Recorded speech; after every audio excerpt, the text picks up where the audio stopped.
Isso, pegue a sua Bíblia aí.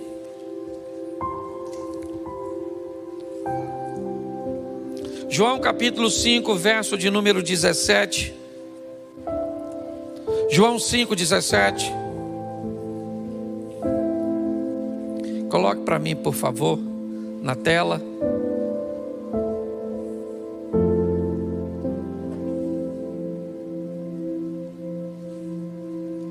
Diz assim a palavra do Senhor.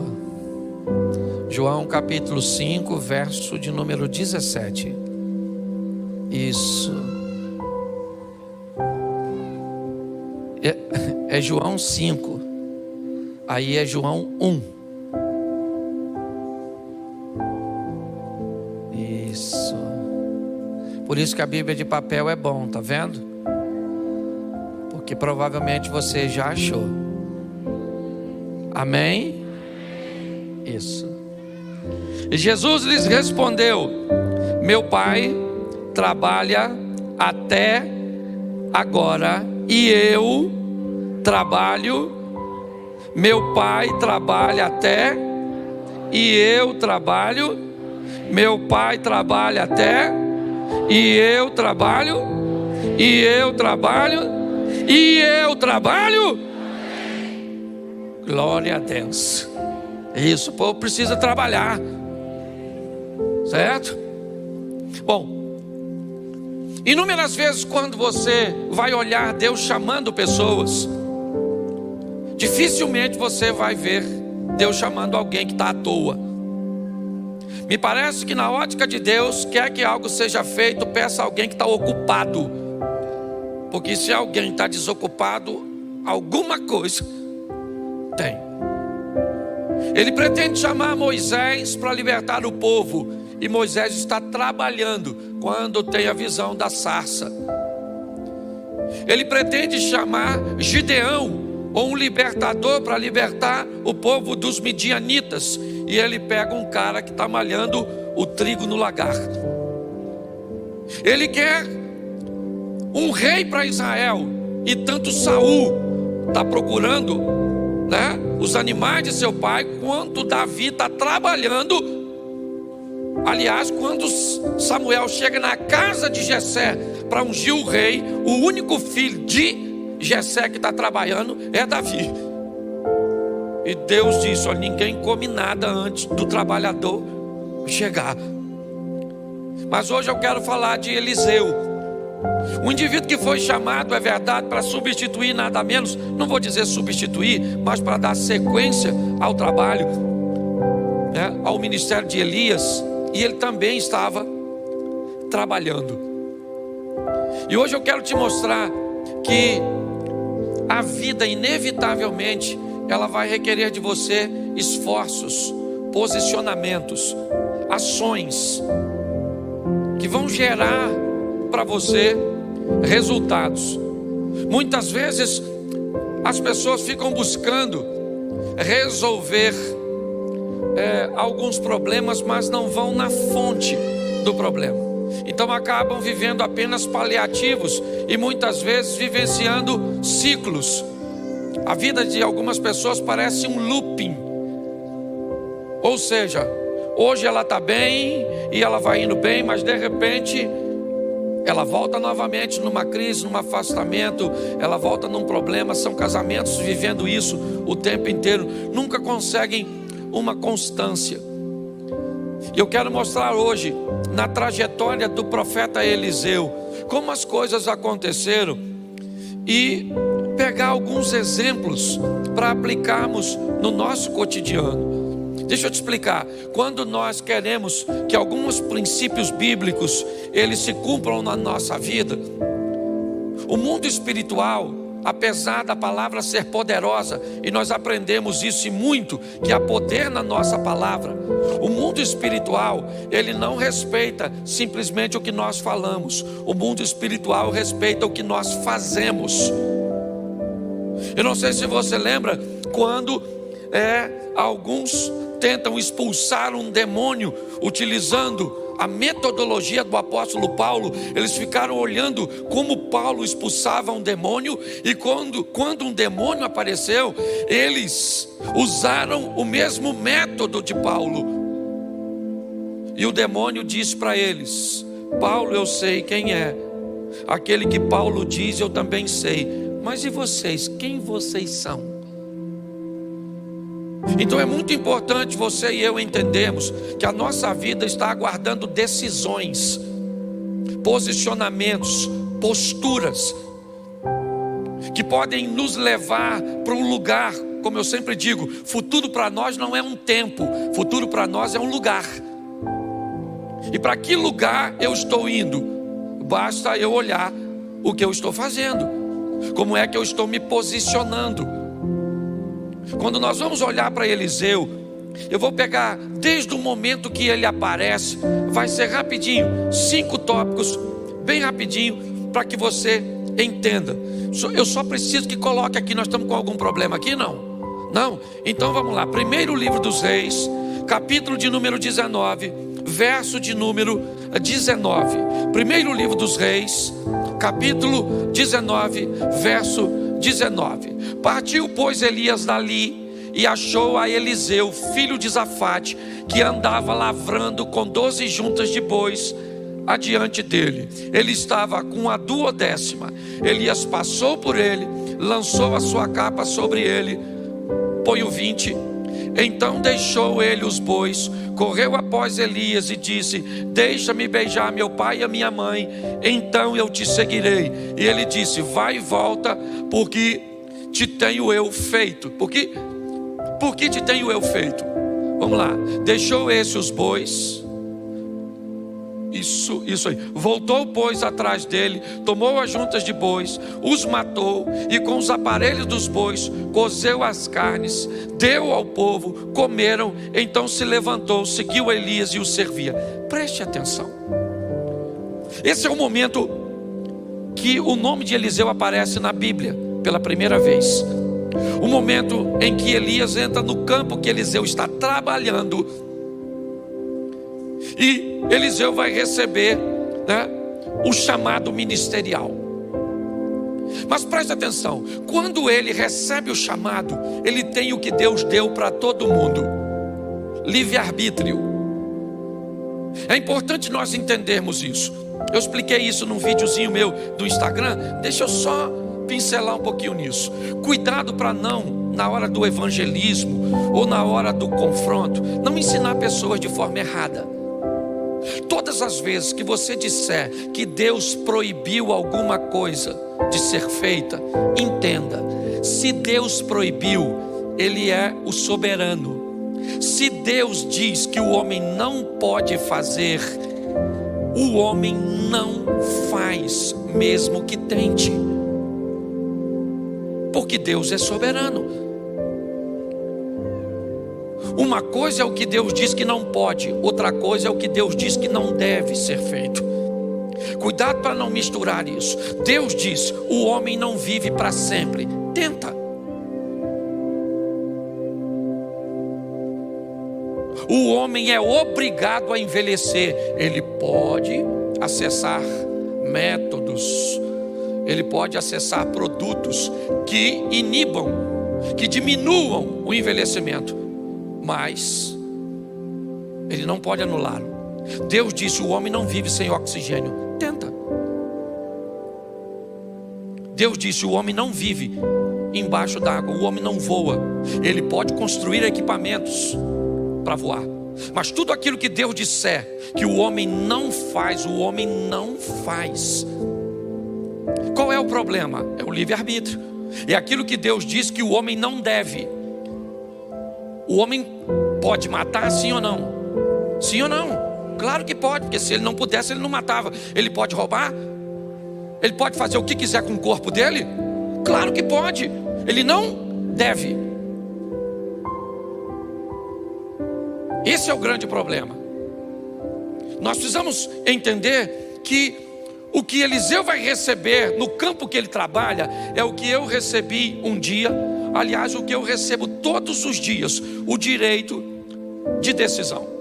Elias passa no campo onde Eliseu está trabalhando e convida Eliseu a deixar tudo aquilo e seguir-te.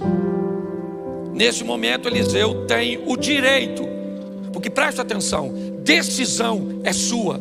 Deus não decide por você, seus pais não decidem por você, seu cônjuge não decide por você, o pastor não decide. A decisão ela é sua. Você precisa entender isso. Tudo começa com decisão. A história de Eliseu é quando Elias entra no campo e diz para ele: Deus está te chamando. E ele poderia dizer: não vou, pode ir embora que eu vou continuar aqui com a minha vidinha. E ele tinha todo o direito de escolher isso, e ele poderia arcar com aquilo que escolheu. Se você não conhece a história, vai ver a história de um camarada que pede para não morrer, quando Deus disse que ele deveria morrer.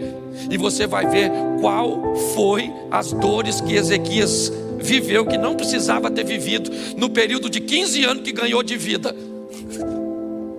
Talvez quando você lê isso, você vai falar assim: caramba, esses 15 anos de Ezequias foi para ele uma maldição, ao invés de uma bênção, porque Deus sabia o que estava fazendo.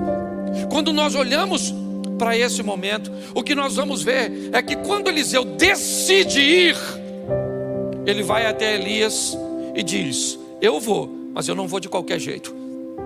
Eu decidi ir com o Senhor, mas se é para eu ir, me deixa em casa, porque eu vou beijar meu pai e a minha mãe. Se é para eu ir, aguarda um pouquinho, porque eu vou matar meus bois. Eu vou pegar aquela estrutura de madeira que une os bois e vou fazer uma fogueira. Eu vou destruir tudo aquilo que me prende à vida antiga antes de eu ir para a nova.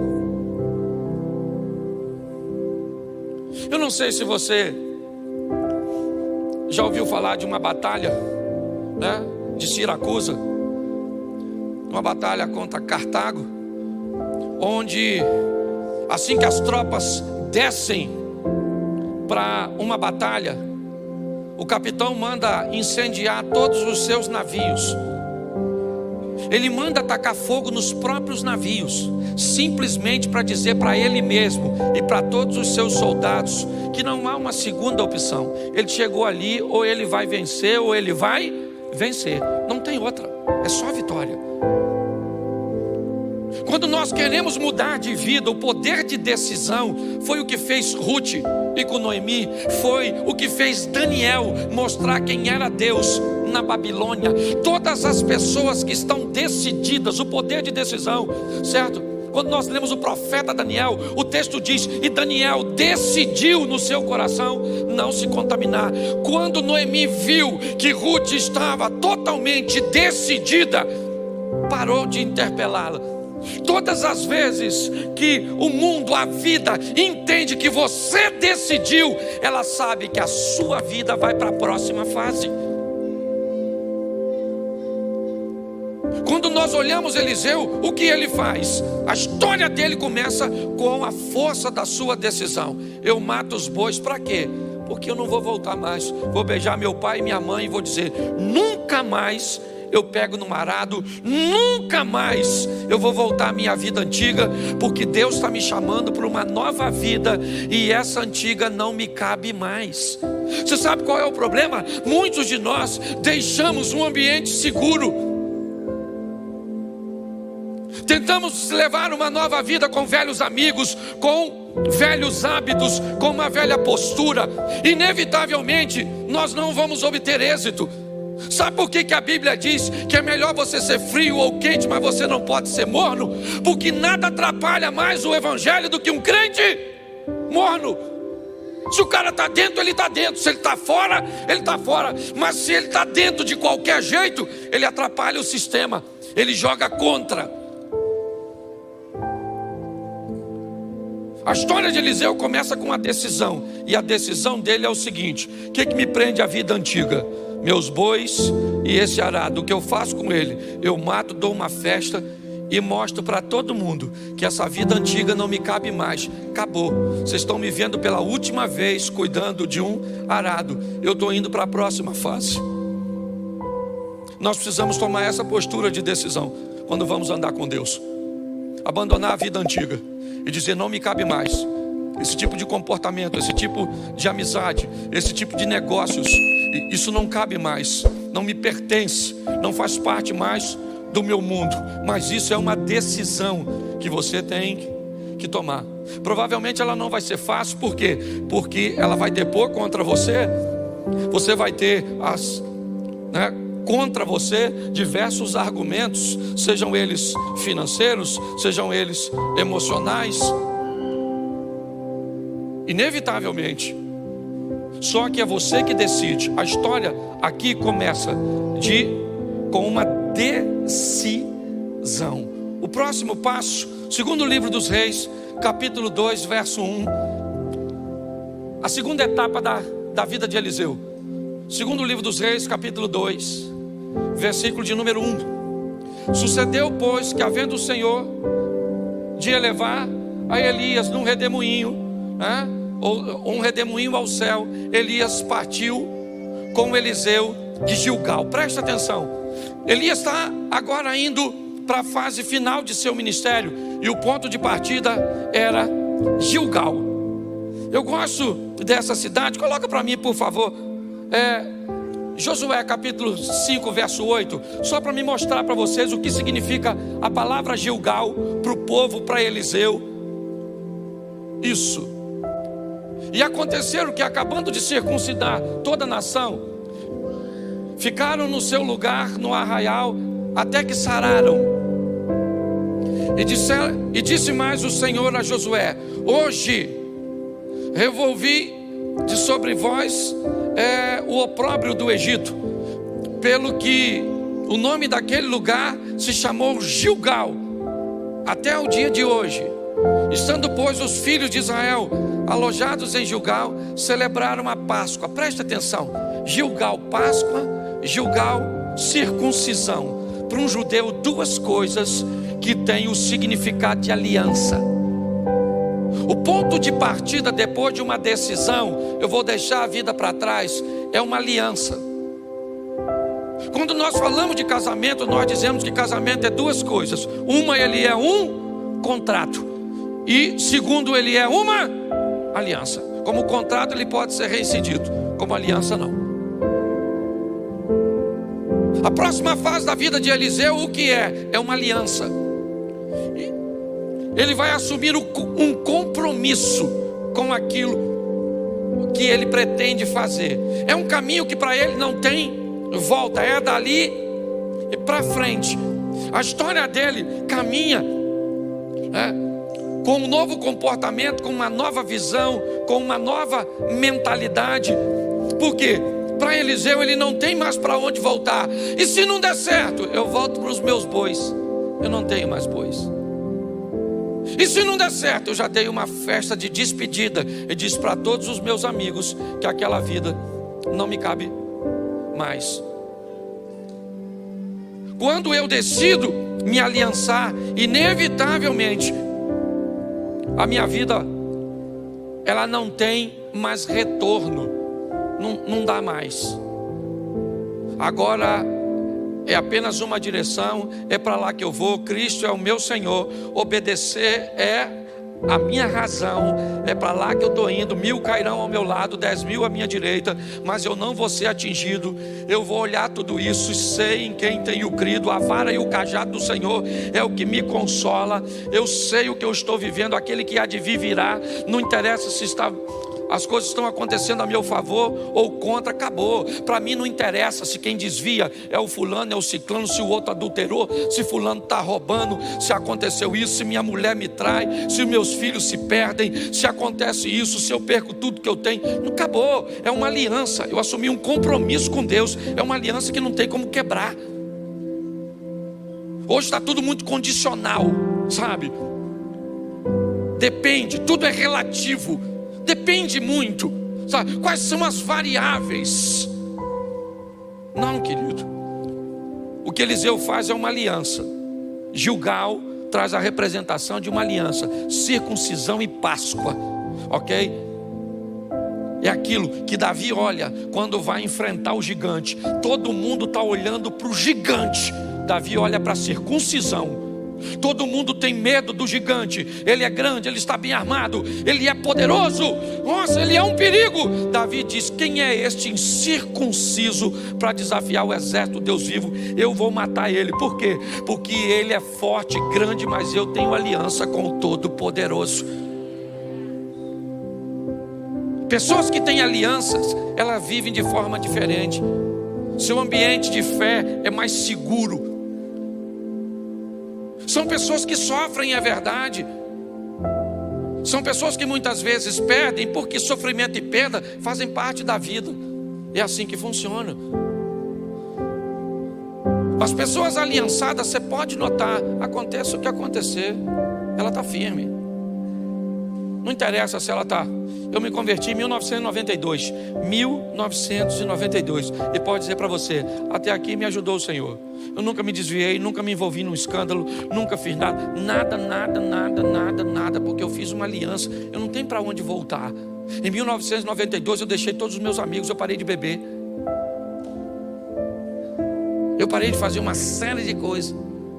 E as pessoas ficavam olhando e diziam assim: é só uma questão de tempo até ele voltar atrás. O que eles não sabiam é que eu tinha matado meus bois e eu não tinha para onde voltar. A sua vida está esperando você tomar uma decisão. Que decisão é essa? De fazer uma aliança. É isso que Eliseu faz. Gilgal é o ponto de partida. Eu me aliancei. Enquanto você não estiver disposto a fazer uma aliança com outra pessoa, não se case. É assim que funciona. Quando você vai assumir um compromisso, você tem que colocar isso, né, como prioridade. Nós olhamos para a vida deste homem, você vai ver para onde ele está indo. Bom, então eu já falei com você que a coisa começa na decisão e agora passa pela aliança. Vamos ver o terceiro ponto. Versículo 2, segundo livro dos Reis 2:2. Põe para mim, por favor.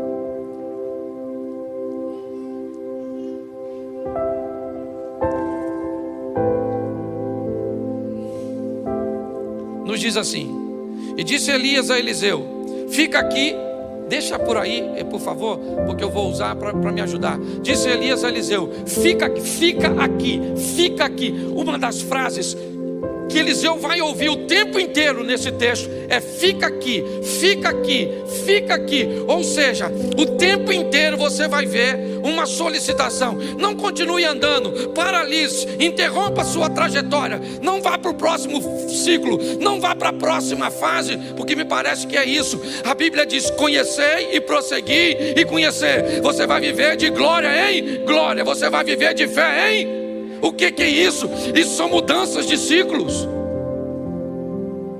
E o tempo inteiro a vida vai querer te paralisar, amigos vão querer te paralisar, sentimentos vão querer te paralisar.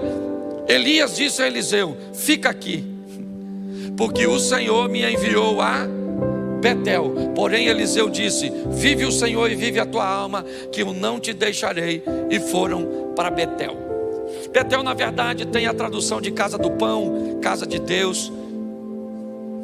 Eu queria que você entendesse que Betel é local de resistência, porque viver com gente, viver na igreja é desafiador. Dos 10 mandamentos, 7 são direcionados para relacionamentos. Ame o próximo como a ti mesmo. Ame o próximo como? Ame o próximo como? Nunca mais do que você. Me parece que é meio que ame o próximo e ame você. Ame o próximo e ame você. Nunca ame você mais que o próximo, nem o próximo mais que você. Ah, pastor, eu não consigo amar o próximo porque eu não me amo. Então vai para o Novo Testamento e aprenda o que Jesus disse: ame o próximo como Cristo amou a igreja. Se você não tem base de amor, pega o de Cristo, mas você é obrigado a amar. É assim que funciona. Quando nós vamos olhar aqui, nós vemos resistência, porque para viver na igreja, preste atenção, tem gente boa, tem gente ruim, tem gente que não fala nada e tem gente que fala tudo, tem gente que paga os outros, tem gente que não paga, tem gente que fica de olho nos outros, na mulher dos outros. Tem ou não tem? Tem mentiroso, tem fofoqueiro, tem tudo. Pastor, por que o senhor não exclui tudo? Porque senão fica vazio. Se nós expulsar todo mundo, como é que vai fazer? Deixa eu te falar uma coisa. Segundo Jesus e a Bíblia, o lugar de gente ruim é na igreja. Fulano, pastor, o senhor sabe que aquele irmão que vem todo culto fuma? Sei. E ele diz que é membro? Diz. Ele é membro? Acho que não, mas não fala para ele não. Porque de repente ele pode ir embora. Mas não é melhor ele ir? Ele não defama, não. A igreja é um rio de água viva. A igreja é do Senhor. Ninguém defama a igreja, não. Ela pode até ficar só se não houver postura e posicionamento. É assim que funciona. Ah, a pessoa tem que parar de mentir para aceitar Jesus. Não, ela tem que aceitar Jesus mentindo. E aí o Espírito Santo vai falar: ô, Pinóquio, de uma figa, muda de postura. Entendeu? O cara tem que... Ela é mulherenga e vem para a igreja. Deixa o cara aí.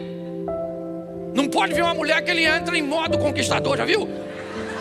Tem uns irmãos na igreja assim. E olha, uma mulher faz assim, ó. Ele tá assim, ó. Mostra o relógio, sacode a chave do carro, estufa o peito, parece um sabiá. O que é isso? Modo conquistador. Se essa pessoa... Gente, deixa a turma aqui. Se não mudar aqui, vai mudar. Onde? A psicóloga está morrendo de rir, porque já identificou 200. Igreja, presta atenção. Primeiro, decisão, depois aliança. Terceiro, resistência, meu filho. A chapa é quente, o bagulho é doido. Você lida com gente que diz que você é uma bênção e ali fora está descendo o sarrafo pra você. Irmão, a paz do Senhor. E você? E você? A paz do Senhor, querido. Você não sabe se você é cínico, se você é amoroso. Você não sabe quem você é. Porque tem que ser resistente, tem que ser. Senão, vá para o inferno. A chapa é quente, meu filho. Eu gosto de Eliseu porque tem que passar por Betel. Casa do pão, casa de Deus. Lugar de desafio. Gente que era para trabalhar no mesmo propósito. Tem inveja de quem está fazendo. Onde já se viu isso? Você está fazendo, pastor, viu a pessoa que estava ali limpando o banheiro? Não é função dela. E não estava limpando? Ah, mas eu acho que tinha que ter uma autorização. Para passar um pano na urina?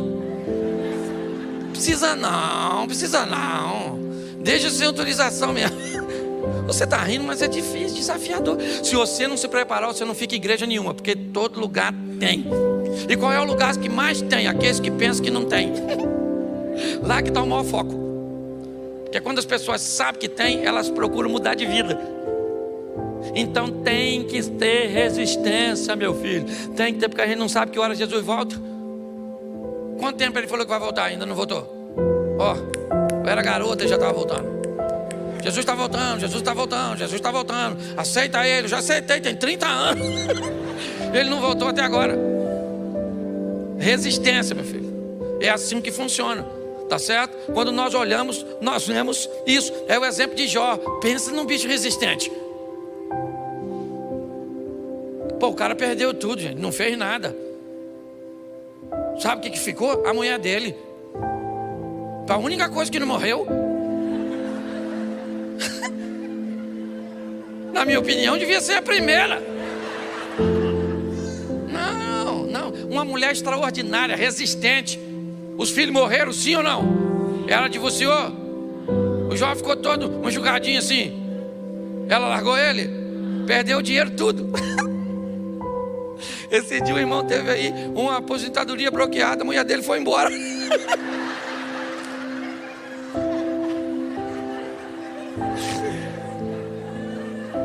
Oh, meu Deus, me dá sabedoria para ser pastor. Eu vejo cada coisa que até Deus duvida.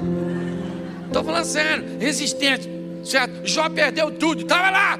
Não pecou, porque tem que ter resistência, meu filho. Vai andar com Deus, o negócio é desafiador. Você anda lá no seu trabalho, só você muitas vezes vive uma vida ali íntegra. Você não não fala nada de ninguém, cada um faz o que quer. Mas quando você vive uma vida de postura correta, a sua postura correta denuncia a postura incorreta. Aí o povo começa a te perseguir. Tem que ser resistente. Posso ouvir um amém? Isso. Vamos para a próxima fase aí. Capítulo 2, ainda no verso 4 agora. Verso 4. Disse Elias: fica aqui. Aqui onde? Em Betel. Fica aqui em Gilgal, fica aqui em Betel, ok? Fica aqui porque o Senhor me enviou a Jericó. Porém ele disse: tão certo como vive o Senhor e vive a tua alma, que eu não te deixarei. Note que novamente uma força está sendo empregada para paralisar Eliseu. Ele diz: eu não vou parar, tão certo como vive o Senhor e vive a tua alma, que eu vou com você. Eu não vou ficar em Betel, porque Betel não me para. Relacionamentos interpessoais não me param. Eu sou resistente para sobreviver a eles. Mas agora vamos para onde? Jericó. Tradução: em alguns lugares, cidade das palmeiras. Em outros lugares, cidade do mau cheiro. Comércio de rua, muros altos, pouca circulação. Provavelmente o cheiro não era dos mais agradáveis naquele ambiente. Basta você passar perto de uma barraca de peixe, muitas vezes, né? No final do dia, depois de uma feira. É só para você ter mais ou menos um entendimento. Mas se Jericó era conhecida como cidade das palmeiras porque tinha por fora, ela é conhecida por cidade mal cheirosa pelo que tinha por dentro. Me parece que agora, depois da resistência, eu vou ter que sobreviver à hipocrisia, ao comportamento de não querer vender uma aparência para os outros que não reflete uma realidade do que eu vivo. Esse é o grande problema. Muitas pessoas muitas vezes não mudam porque não pode tratar o mau comportamento, porque as pessoas não podem saber que ela tem aquele comportamento incorreto. Então ela não pode tratar, porque às vezes tem um cargo na igreja, e se alguém souber que ela tem aquele comportamento incorreto, ela pode perder o cargo. Então para ela o cargo é mais importante que a salvação. Ela então acaba vivendo uma vida de hipocrisia. O hipócrita normalmente ele tem uma questão muito peculiar. Ele precisa acusar os outros, porque todas as vezes que ele acusa os outros, inevitavelmente ele está defendendo, né, uma imagem de que ele cumpre aquilo que ele acusa, certo? Ele tem que chamar atenção para um outro lugar que não seja a vida dele. Então ele olha para alguém que usa uma roupa indevida, para alguém que posta alguma coisa na internet indevida, para alguém que faz um comportamento indevido. Por quê? Porque chamando atenção para os outros, ele consegue guardar a aparência dele. Muitas vezes há uma promiscuidade por detrás de um puritanismo. Porque eu defendo o puritanismo, mas na verdade eu estou envolvido numa pornografia. Mas eu então começo a chamar a atenção, né, de comportamentos de outras pessoas. O que é isso? A vida de Eliseu também passa por Jericó. Aquele local onde a aparência fica para trás. Nós temos que tomar muito cuidado com isso. Trate suas debilidades. Quem trata suas fraquezas não vai ser exposto a fracassos.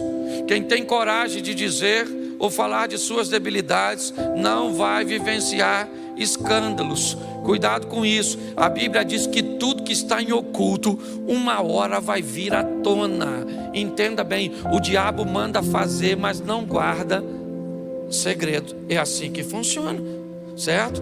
Você quer ver uma questão de aparência? Para me fechar essa parte, Jesus vem andando de longe, vê uma figueira cheia de folhas.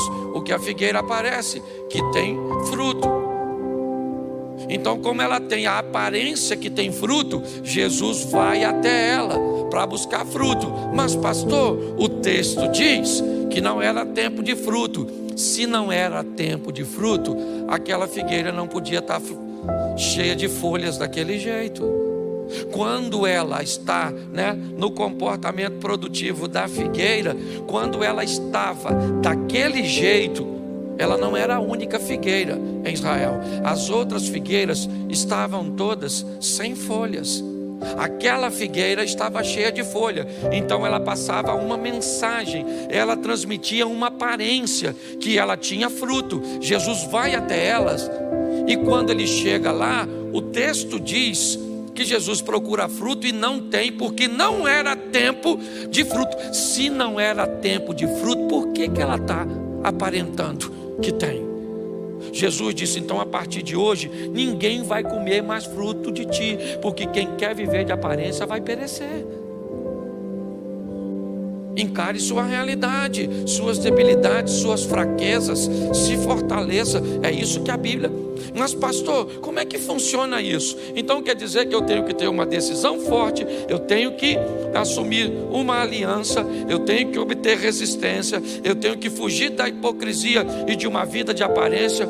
Por isso, preste atenção, verso 6, e eu termino aqui.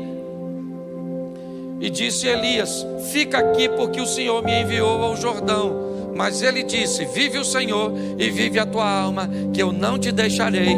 E assim ambos foram juntos. Verso seguinte: e foram 50 homens dos filhos dos profetas, e de longe pararam de fronte, e eles ambos pararam junto ao Jordão. Preste atenção, temos 52 homens, 52, Eliseu, Elias e 50 dos filhos dos profetas. 2 homens atravessam o Jordão, Elias e Eliseu.